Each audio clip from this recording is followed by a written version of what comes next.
एक और बहुत बड़ी खबर है। एनसीबी के केस नंबर 15 की कॉपी से इंडिया टीवी के एक्सक्लूसिव जानकारी ये मिल रही है। इंडिया टीवी को एक्सक्लूसिव जानकारी मिल रही है। रिया चक्रवर्ती की ड्रग्स खरीद फरोख्त में रिया पूरी तरीके से शामिल थी। उसके ड्रग्स सप्लाई में शामिल होने का भी पूरा शक एनसीबी को दिखाई देता है। इस कॉपी में यह भी कहा गया है कि रिया के ड्रग्स लेने के सबूत भी एनसीबी को मिले हैं। बहुत बड़ी खबर है, हम सीधा रुख कर रहे हैं जयप्रकाश का। यह बहुत बड़ी खबर है, रिया के ड्रग्स लेने के सबूत भी एनसीबी को मिले हैं। बिल्कुल बहुत बड़ी खबर है मीनाक्षी।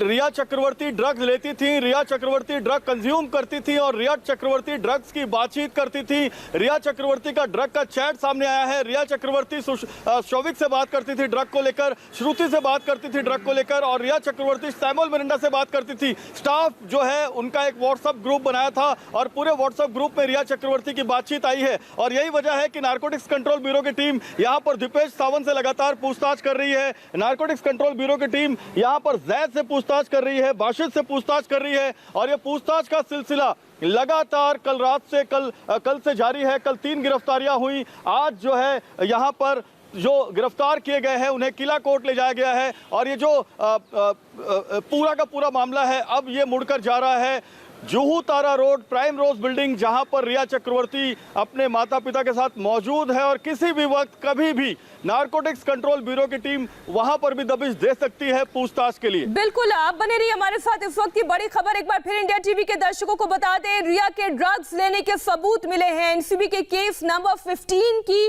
कॉपी से यह बड़ा खुलासा हुआ है। वो कॉपी इंडिया टीवी के पास है। रिया चक्रवर्ती ड्रग्स सप्लाई में खरीद फरोख्त में न सिर्फ शामिल थी, बल्कि एनसीबी के पास इस बात का भी सबूत है कि रिया चक्रवर्ती खुद ड्रग्स ले रही थी। ज्यादा जानकारी के साथ अभय पराशर हमारे साथ जुड़ रहे हैं इस खबर पर। अभय, ये बहुत बड़ी बात है क्योंकि अभी तक डिनाई कर रही थी, डिनायल मोड में थी रिया चक्रवर्ती की वो ड्रग्स नहीं लेती है, ड्रग्स से उनका कोई लेना देना नहीं है, लेकिन खरीद फरोख्त के अलावा उनके ड्रग्स लेने के भी सबूत एनसीबी को मिले। देखिए, बिल्कुल ये जो कॉपी है ये केस नंबर है जो कि नारकोटिक्स डिपार्टमेंट ने मुंबई जोनल में जो दर्ज किया है, और उस नारकोटिक्स डिपार्टमेंट की जो कॉपी है वो इंडिया टीवी के हाथ लगी है। और उसमें साफ तौर पे बात लिखी हुई है कि ईडी ने यानी कि एनफोर्समेंट डायरेक्टोरेट ने जब इस पूरे मामले की इन्वेस्टिगेशन की थी, रिया से पूछताछ की थी, तो जो व्हाट्सएप चैट जो मिली थी उन चैट के अंदर रिया चक्रवर्ती का नाम है कि रिया चक्रवर्ती जो है वो ड्रग्स खरीदा करती थी। और किस तरीके से उसमें रिया चक्रवर्ती के अलावा जो चैट थी उसमें हम चाहे बात करें शौविक चक्रवर्ती या सैमुअल मिरांडा की बात करें, इन सभी के नाम जो है वो उस चैट के अंदर थे, जो चैट हम ऑलरेडी दर्शकों को दिखा चुके हैं। तो वही कॉपी हमारे हाथ लगी है जिसमें ये साफ तौर पे रिया चक्रवर्ती का नाम है, न केवल ड्रग्स खरीदने में बल्कि ड्रग्स को लेकर जो चैट्स हैं जो ईडी से रिकवर हुई हैं उनका भी जिक्र किया गया है। और इसी के चलते एनडीपीएस एक्ट के तहत मुकदमा दर्ज किया गया है, जिसमें रिया चक्रवर्ती और रिया चक्रवर्ती के अलावा जो अन्य लोग हैं, जिसमें चाहे हम शौविक की बात करें, सैमुअल मिरांडा की बात करें या फिर जैद की बात करें, बासित की बात करें, इन सभी पर धीरे धीरे शिकंजा कसा गया है। तो अभय, आप बने रहिए हमारे साथ। राजीव, यानी ये जो चैट हुई है वो एक सबूत हो सकती है, लेकिन केवल वो चैट नहीं बल्कि कुछ और ट्रेसेस भी मिले हैं जिसकी वजह से एनसीबी को ये कॉन्फिडेंस है कि उनके पास सबूत है कि रिया चक्रवर्ती खुद ड्रग्स लेती थी।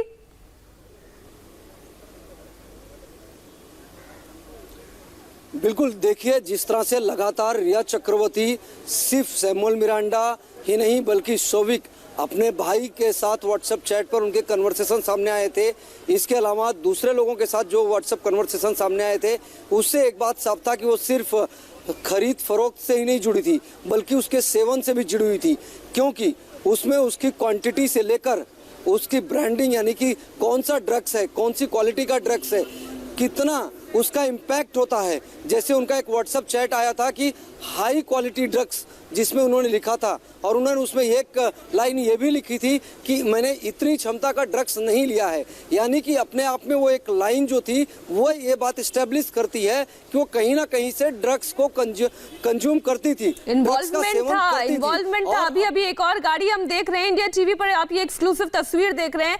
अभी एक और गाड़ी जो है बांद्रा स्थित घर से, सुशांत के घर से निकल रही है। हम इसमें केशव और नीरज दिखाई दे रहे हैं। इस वक्त की बड़ी खबर, आप ये तस्वीरें देखिए। केशव और नीरज, जो सुशांत सिंह राजपूत का स्टाफ रहा, वो अभी अभी यहां से निकलता हुआ नजर आ रहा है। पत्रकारों ने इस गाड़ी को घेर लिया है। वो चाहते कुछ सवाल जवाब करना, लेकिन शायद ये संभव नहीं होगा, मुमकिन नहीं होगा, क्योंकि सीबीआई की सख्त निगरानी में है। इस वक्त जितने भी गवाह हैं वो नीरज और केशव को आप देख सकते हैं इस तस्वीर में। हम एक बार फिर से रुक कर रहे हैं हमारे संवाददाता राजीव का। राजीव, अभी हम ये तस्वीर देख रहे हैं, नीरज और केशव को लेकर सीबीआई की एक और टीम यहाँ से निकल चुकी है। आपने इससे पहले तस्वीर देखी, सिद्धार्थ पिठानी को लेकर यहाँ से निकले, और हमने ये भी देखा कि किस तरीके से लगातार सीन को रिक्रिएट किया जा रहा है। तो यानी अब आप ये समझिए कि सिद्धार्थ पिठानी निकल चुका है और नीरज केशव निकल चुके हैं यहाँ से, और अब मीतू सिंह घर में मौजूद है। अभी एक बड़ी खबर किला कोर्ट से भी आ रही है। शौविक के वकील सतीश मान शिंदे इस वक्त किला कोर्ट में दलीलें दे रहे हैं अपने क्लाइंट्स की ओर से। शौविक की वकील इस वक्त कोर्ट में मौजूद हैं, क्योंकि आज शौविक की रिमांड को लेकर एनसीबी ने ये मामला कोर्ट के सामने रखा है। सीधा रुक कर रहे हैं जयप्रकाश का। राजीव भी हमारे साथ जुड़े हुए। राजीव, शौविक के वकील इस वक्त कोर्ट में दलील दे रहे हैं, क्या इंफॉर्मेशन अंदर से आ रही है, क्या दलीलें आ रही हैं? देखिए, सतीश मान शिंदे ने अपना आर्गुमेंट शुरू कर दिया है कोर्ट के अंदर। वो चूंकि बचाव पक्ष के वो जो आरोपी हैं उनके वकील हैं, ऐसे में वो अपने आर्गुमेंट में साफ तौर पर इस बात को कहीं ना कहीं रख रहे हैं, क्योंकि इसके पहले जब हमारी उनसे बात हुई थी तो उनका कहना था कि वो किसी तरह के खरीद फरोख्त से जुड़े हुए मसले नहीं है जो व्हाट्सएप चैट सामने आए हैं, इसलिए इसको इस नज़रिए से देखना या दिखाना, वो इस बात से सहमत नहीं है, क्योंकि उनके क्लाइंट से लगातार बात होती रही है। इसके पहले भी सतीश मान शिंदे जब व्हाट्सएप चैट सामने आए थे तो उन्होंने कुछ अपनी बातें अपने क्लाइंट से बातचीत करके रखी थी। तो जाहिर बात है, फिलहाल चूंकि एनसीबी अब उन्हें गिरफ्तार कर चुकी है, शौविक चक्रवर्ती को, सैमुअल मिरांडा को, कैजान को, ऐसे में एनसीबी इस बात को लेकर पूरी तरह से श्योर है कि इनकी कस्टडी मिल जाएगी और इनसे कस्टडियल इंट्रोगेशन होगा। ऐसे में बहुत ज़्यादा कोई संभावना नहीं है कि सतीश मान शिंदे के पास में कोई इस तरह की वो दलील रखे जज के सामने, ताकि कस्टडियल इंट्रोगेशन से वो अपने क्लाइंट को बचा सकें। उनकी दलीलें इतनी पुख्ता तो नहीं होगी, क्योंकि उसके बाकायदा एविडेंस मिले हैं, सबूत मिले हैं,